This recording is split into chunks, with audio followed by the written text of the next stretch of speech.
Hi, I'm Mark. In this video, I'm going to show you how to remove the drive cable. I'll begin by tipping the lawnmower on its side so I can access the underside of the deck. I'll tip it so the carburetor is pointing up, otherwise fuel would leak from the carb. With the lawnmower tipped, now I have access to the bolts that secure the belt cover.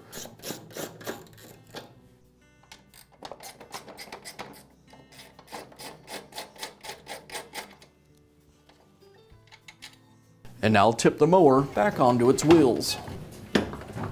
And now I can remove the cover. Now I have access to the bracket that the drive cable attaches to. I'll use a pair of pliers to release the cable from the bracket.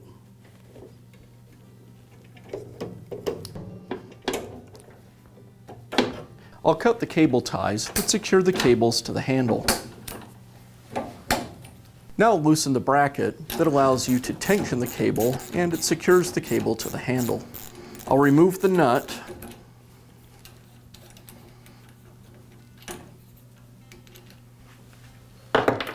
and slide the bracket off of the bolt.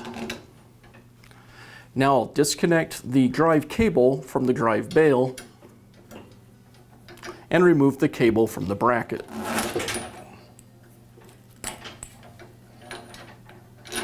Now there's enough slack in the cable that I can remove the spring from the deck.